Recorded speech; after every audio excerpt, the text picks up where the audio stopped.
Hello everybody, Mark, aka The Nerdy Punk, back again today for a new video. A little bit of a different filming location. I don't know why, I just thought I'd try this out. Got a new kitchen table, so we're in the kitchen here on a bit of a location. But today what we are doing is going through the movies that I watched in May and June of 2022. Continuing with the Letterboxd recap for every month of movie watching for me. Now, you may have noticed that in May, at the end of May, I did not put up one of these videos, and I am combining May and June together because I really didn't watch a whole lot of movies in May, and I didn't watch a whole lot of movies in June either. Combined, the 2 months, I watched 10 movies, which is very, very little for me. Typically, during the school year when I'm working every day, I will watch maybe 8 to 15 movies in that month, and then during the summer I like to bump that up a little bit from about 15 to 25.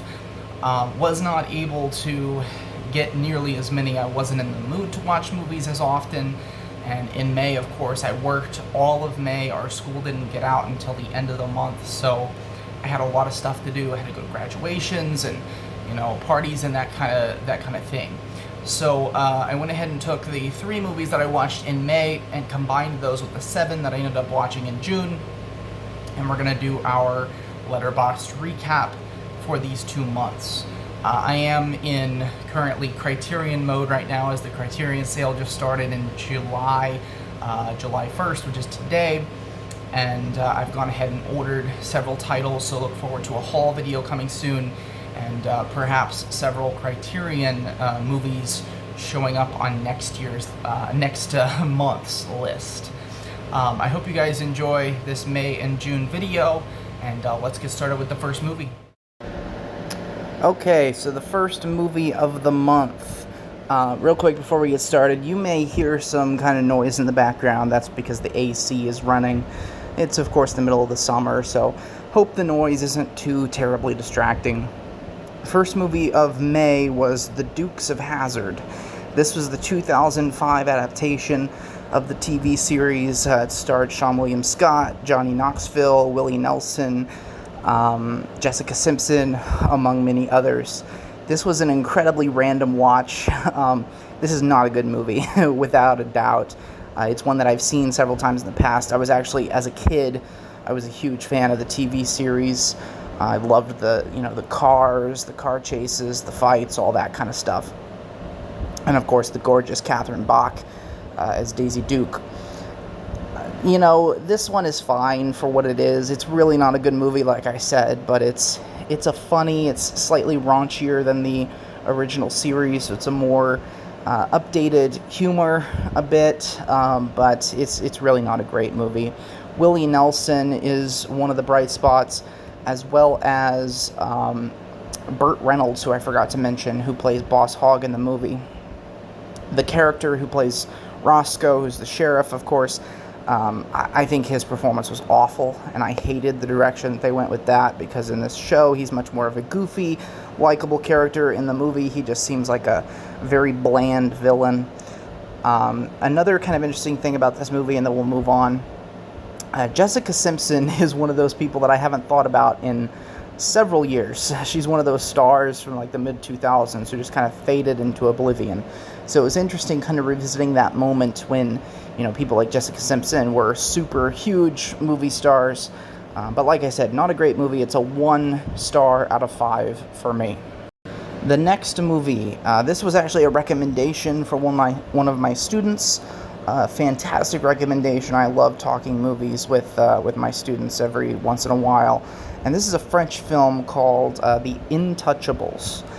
This has an American remake, came out a few years ago, starring Bryan Cranston and Kevin Hart.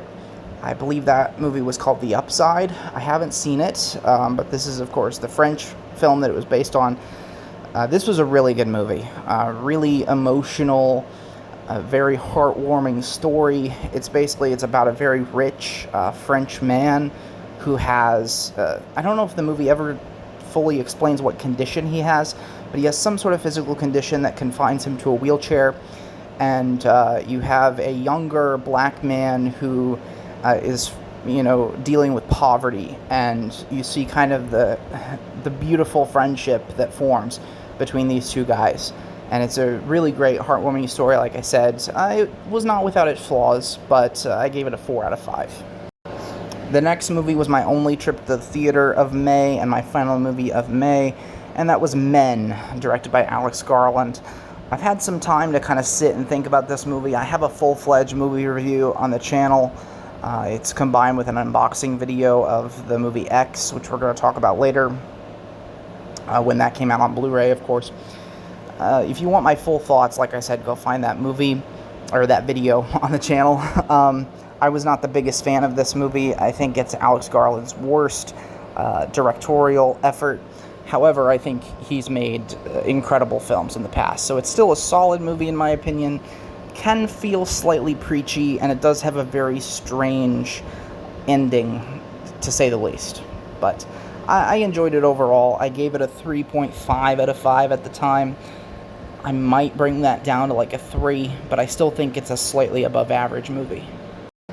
Okay, next is the first movie of June, and that is Wolf of Wall Street. I've seen this movie several times. It's one of my favorites of all time. And this is kind of the movie that I like to watch at the end of the school year as kind of a big let-off of steam type thing, because it's just such a fun movie. It's 3 hours of fun, decadence, insanity. It does have a message about with it as well, about kind of wealth and what happens, the consequences of following our basic instincts to chase wealth and money and pleasure and all of that stuff. There is, kind of a hard-hitting message towards the end, but it's just such a fun movie. Scorsese directed the hell out of this movie. Leonardo DiCaprio was incredible. This is my favorite performance of his. I should have won an Oscar for it, but nonetheless, this is a 5 out of 5 for me. It's one of my top 10 favorite movies of all time. Next up is From Dusk Till Dawn. This movie I watched because it was written by Quentin Tarantino. I believe he also wrote it with somebody else. I can't remember who at the moment. It's directed by Robert Rodriguez, who's one of Tarantino's friends. And I really enjoyed this. I'd never seen it before, but Tarantino is arguably my favorite filmmaker. It's really between him and David Lynch at the moment. But I've seen all of Tarantino's films, and I love them. And I'm kind of working my way through some of the movies that he produced and wrote, and I really enjoyed this. The first half is markedly different than the second half. The first half is just a straight-up Tarantino crime drama, which I really enjoyed that part. The script was fantastic. And the second half of the movie is basically a monster movie. You feel like you're firmly in the world of Robert Rodriguez, and I enjoyed both halves. I gotta say the first half was better in my opinion, but it does get really crazy towards the end, and I enjoyed that. It's got a great performance from George Clooney. Quentin Tarantino himself acts in the movie as well as wrote it. This feels like, an old school midnight movie with some grindhouse features. Of course, he collaborated with Robert Rodriguez on the Grindhouse project in 2007. I've seen both of those movies, and I really enjoyed that as well. So I gave this movie a 4 out of 5. Also, I would be remiss if I did not mention Salma Hayek in this movie. Probably the at least top 5 sexiest movie scenes ever is when Salma Hayek comes out with a snake. And that's all I'm going to say. Watch the movie for more. It was incredible. So I really enjoyed From Dusk Till Dawn. Again, a 4 out of 5. Solid movie. Next up is a rewatch of X, which I purchased on Blu-ray toward the end of May. Came out at the end of May. And this is one of my favorites of the year so far. It's just a great throwback 70s horror film with some really solid performances, really solid soundtrack, good direction. It's just a fun movie. I've talked a lot about this movie on the channel. If you haven't seen it yet, definitely give it a shot. It's a really enjoyable film from earlier this year. Next up is my first trip to the theater of June this year, and that was to see Top Gun Maverick, which came out over Memorial Day weekend. I waited a couple weeks to see it, but of course it's one of, if not the top grossing film of the year so far at the box office. So everybody's been watching it, everybody's been checking it out and talking about it. I enjoyed myself with it. You know, it's a pretty formulaic movie. It's not something, you're not going there to see to just be awed by the dialogue. You're going there to be awed by the stunts, which I thought were executed very well. Tom Cruise delivers a pretty solid performance. I still haven't seen the original Top Gun, but from everything I've heard, the sequel may be better than the original Top Gun. So maybe eventually I'll get around to that, but I enjoyed myself. It was a good time at the movies. It's still out in theaters, actually, so if you're interested and you haven't seen it yet, definitely give it a shot. I gave it a 4 out of 5. Next up is True Romance. Continuing with my Quentin Tarantino written scripts here for this month. I had never seen True Romance before, and I actually own the movie on Blu-ray. The new Arrow Video 4K release just came out last week, and I've gone ahead and ordered that on Amazon because I enjoyed the movie so much. This was a really solid, again, film. You combine the writing style of Tarantino with the direction style of Tony Scott, and I really enjoyed the product. It follows this couple, very unorthodox couple, played by Christian Slater and Patricia Arquette, and you kind of follow them on this cross-country crime spree type thing, and it's a really fun story. It feels like it's Quentin Tarantino's first script, I believe, that he ever wrote. At least it was able to turn into a feature film. And you can tell, like, you can see the seeds are starting to be planted of the type of screenwriter he's going to become. It's not his best script, in my opinion, but for being the first feature film from him, writing-wise, I thought it was fantastic. But it feels like, you know, something that he was, you know, cooking up as a teenager. You know, maybe those days that he was working in the video store, he was writing stuff like this, and it's really enjoyable. Not my favorite of his, but certainly a solid one. I gave it a 3.5 out of 5, and I'm kind of sitting here thinking about it. I didn't realize this until I thought about it today. I gave From Dusk Till Dawn a better rating. I would say that I did enjoy From Dusk Till Dawn slightly more, just because I think it's more of my type of movie. I really like both of them. Both of them are my type of movie, but From Dusk Till Dawn is just slightly more in my wheelhouse than this, and I think the script is slightly better. So I'm going to stick by that. It doesn't feel quite right to me, but I'm going to stick by it. Anyway, 3.5 out of 5 for True Romance. If you have a chance to pick up the Arrow Video release, I definitely recommend it. I haven't gotten my copy in the mail yet. It's supposed to be coming tomorrow, but from what I've seen on unboxings, the quality of the packaging looks fantastic. So I'm very excited to have that in the collection. Next up is my second and final trip to the movie theater of June, and that was to see Elvis.